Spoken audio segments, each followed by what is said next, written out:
love me. Tell me pretty lies, look me in the face. Tell me that you love me, even if it's fake.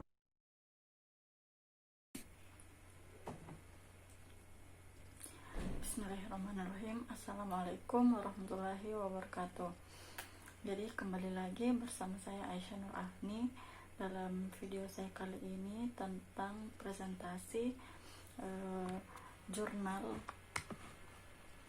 pada mata kuliah Komputasi Cerdas oleh dosen Bapak Muiz Prasetya STMT. Jadi pada tugas kali ini yaitu mempresentasikan jurnal sesuai dengan bidang keahlian.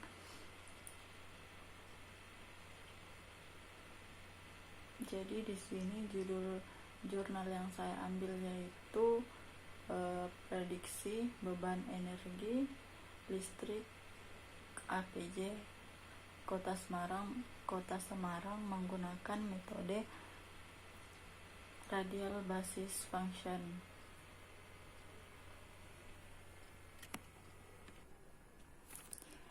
Jadi sebagai pembuka daripada presentasi saya pada kali ini, yaitu saya akan memaparkan latar belakang dari penelitian ini. Energi listrik merupakan salah satu kebutuhan utama masyarakat saat ini, mulai dari konsumen rumah tangga hingga industri. Kemudian permintaan akan tenaga listrik meningkat setiap tahun, sehingga untuk mencapai penyesuaian antara pembangkit dan permintaan tenaga listrik, maka sebagai penyedia energi listrik yaitu PLN harus mengetahui beban atau permintaan energi listrik untuk beberapa tahun berikutnya. Nah, ada beberapa penelitian tentang prediksi atau perkiraan beban listrik dalam listrik, tetapi tidak spesifik untuk setiap sektor konsumen. Jadi pada penelitian ini ada 4 sektor konsumen, yaitu sektor rumah tangga, publik, bisnis, dan industri.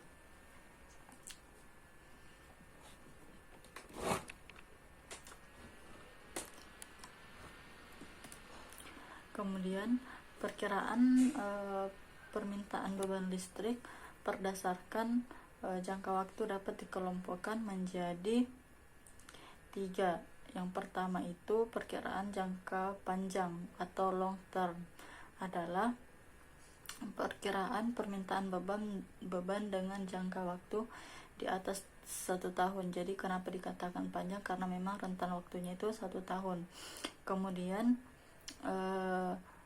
yang kedua, perkiraan beban jangka menengah medium term, adalah yang dimaksud medium term ini yaitu perkiraan permintaan beban dengan jangka waktu 1 bulan sampai dengan 1 tahun. Kemudian yang ketiga, perkiraan beban jangka pendek short term, yaitu perkiraan permintaan beban dalam jangka waktu beberapa jam, dalam 1 hari sampai dengan 1 minggu. Jadi bisa kita lihat di sini perbedaan dari perkiraan permintaan beban listrik berdasarkan jangka waktunya yang dibagi menjadi 3 bagian, yaitu long term, medium, dan short term. Kemudian kita lanjut. Oleh karena itu, penelitian ini menggunakan aplikasi jaringan syaraf tiruan atau yang biasa disingkat sebagai JST.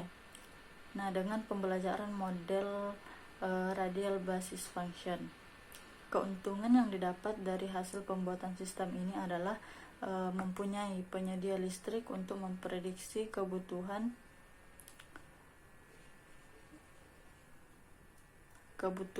energi listrik sesuai dengan kebutuhan konsumen listrik. Data yang digunakan pada penelitian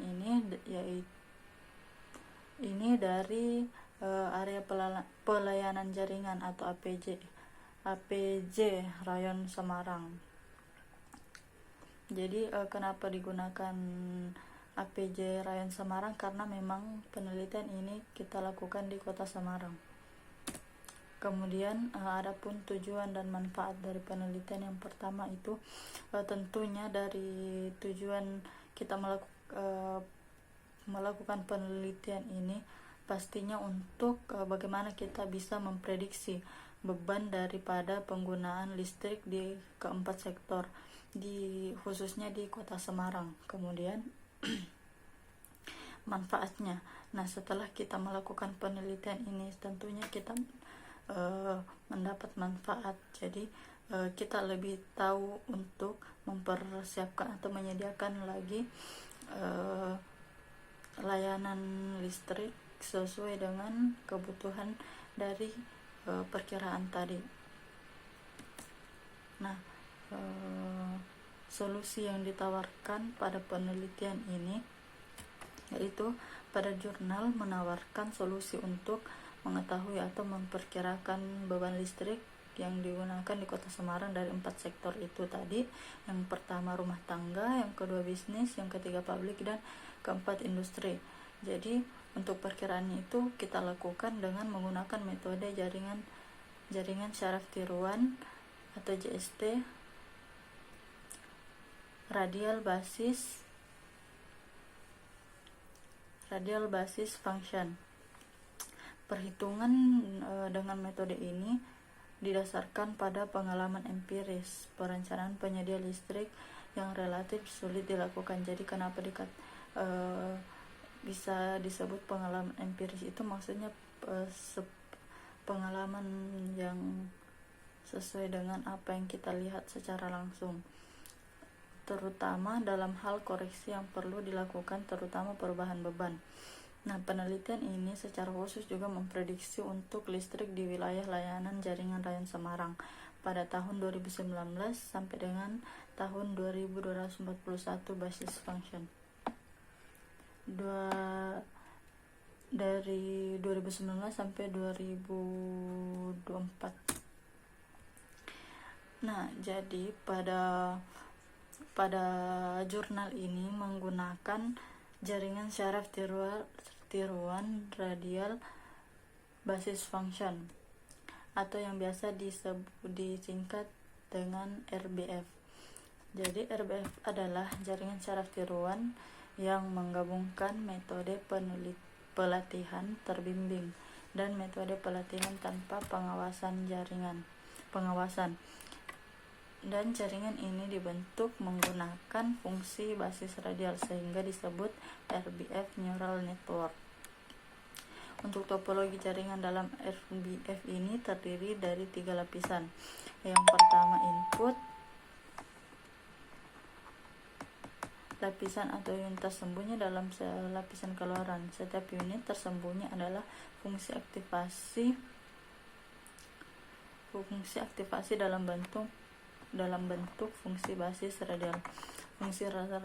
Fungsi dasar radial ini terkait dengan posisi dasar dan lebar fungsi dasar. Struktur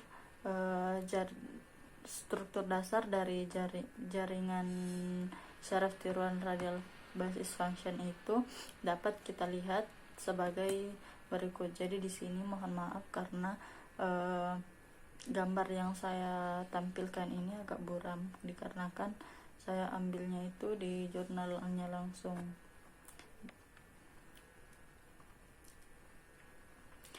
Jadi setiap input dari jaringan syaraf tiruan RBF ini akan mengaktifkan semua fungsi dasar di lapisan tersembunyi. Setiap unit dari lapisan tersembunyi adalah fungsi aktivasi khusus yang disebut fungsi dasar.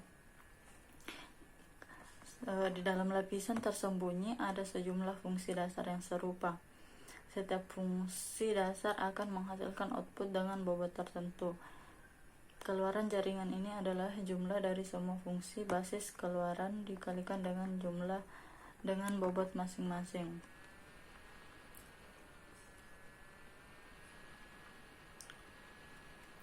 Jadi input dari jaringan syaraf ini akan mengaktifkan semua fungsi dasar di lapisan, khususnya di lapisan tersembunyi. Nah, setiap unit yang ada di lapisan tersembunyi itu merupakan juga fungsi aktivasi yang merupakan disebut juga sebagai fungsi dasar. Dan di dalam lapisan tersembunyi ini juga terdapat fungsi-fungsi dasar yang serupa.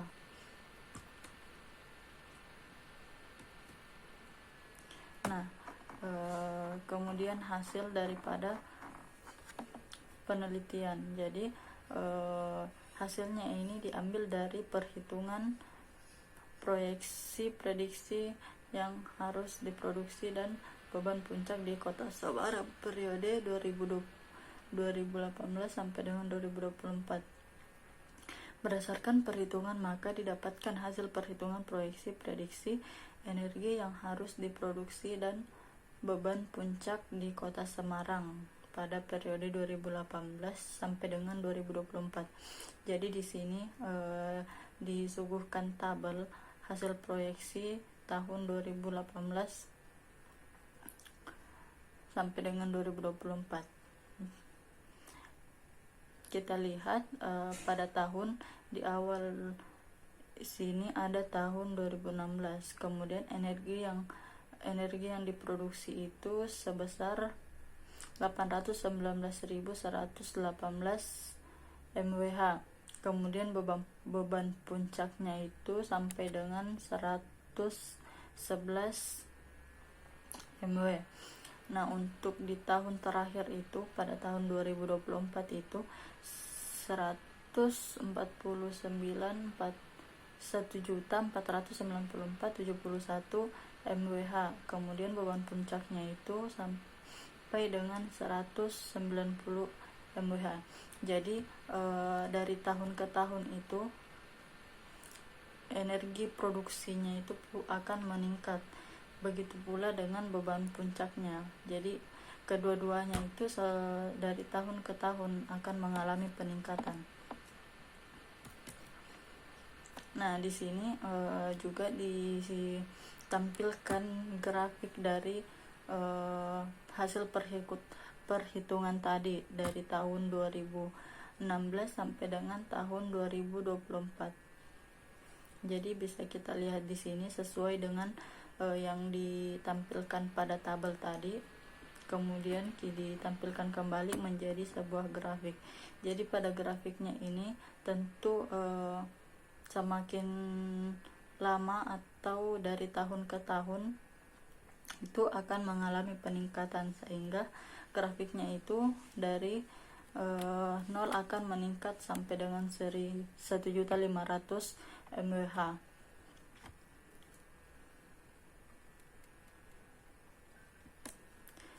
Nah, dari hasil tadi kemudian kita masuk pada pembahasan.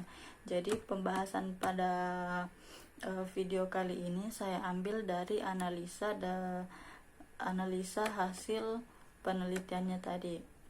Di sini menyebutkan bahwa kebutuhan energi di Kota Semarang seperti pada tabel tadi menunjukkan bahwa pada tahun 2016 sampai tahun 2017 terjadi kenaikan atau pertumbuhan kebutuhan energi yang besar, yaitu sebesar 1,09% untuk energi produksi, dan kenaikan kebutuhan beban puncak atau MW sebesar 1,09%. Proyeksi kebutuhan untuk tahun 2018 sampai dengan tahun 2024 itu berdasarkan 4 faktor. Yang pertama, pelanggan listrik. Yang kedua, daya tersambung. Yang ketiga, konsumsi energi. Dan yang keempat itu faktor PDRB di Kota Semarang. Perhitungan ini didasarkan ke 4 faktor tersebut. Dalam hal ini melihat pertumbuhan pada masing-masing faktor per tahun. Berikut perhitungan kebutuhan energi di Kota Semarang mencakup energi yang harus diproduksi dan saat beban puncak.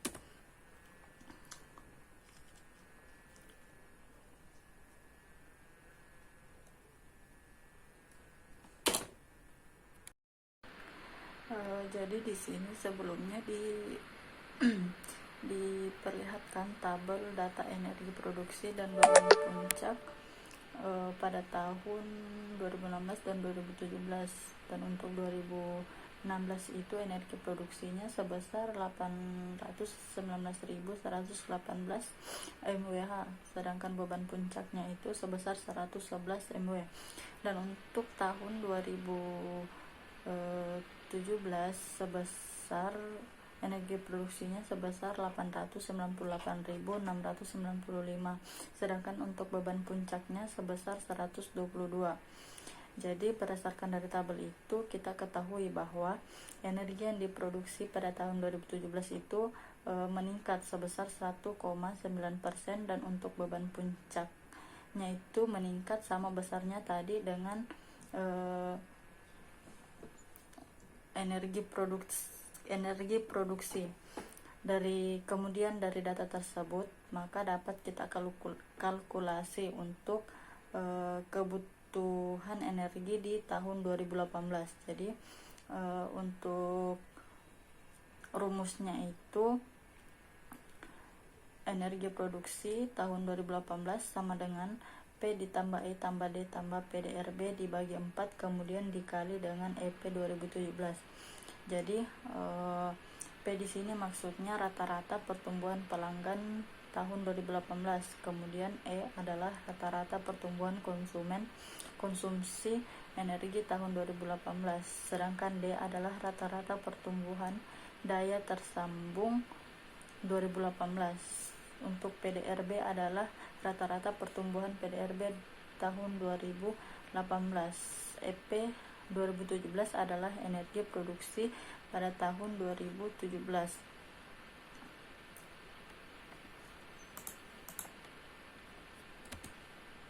Nah, untuk pembelajaran yang dapat saya ambil dari paper jurnal yang berjudul prediksi beban listrik di Kota Semarang itu menggunakan jaringan syaraf tiruan radial basis function, bahwa berdasarkan jurnal pemodelan jaringan syaraf tiruan untuk prediksi konsumsi listrik mesin, saya mendapatkan informasi ada banyak penelitian tentang prediksi atau perkiraan beban listrik dalam listrik, tetapi tidak spesifik untuk setiap sektor konsumen. Namun pada jurnal ini saya dapat mengetahui bahwasanya prediksi beban listrik dapat juga dilakukan salah satunya dengan menggunakan metode jaringan syaraf tiruan radial basis function. Kemudian hal yang dapat dikembangkan dari penelitian ini pada jurnal prediksi beban listrik APJ Kota Semarang menggunakan metode radial basis function RBF bisa juga kita sebut sebagai kekurangan daripada jurnal ini. Jadi adapun yang saya sebutkan itu yaitu pada jurnal ini tidak memaparkan secara jelas seluruh data yang digunakan untuk kebutuhan penelitiannya itu sendiri. Contohnya untuk data di sektor industri. Untuk data di sektor industri ini tidak menyertakan bukti terkait kebenaran dari penggunaan listrik untuk perusahaan tersebut. Nah, salah satu juga yang menjadi kekurangan dari jurnal ini yaitu tidak memaparkan tujuan secara jelas serta manfaat dari penelitian ini secara rinci, sehingga pembaca harus mencari sendiri tujuan dan manfaat penelitiannya.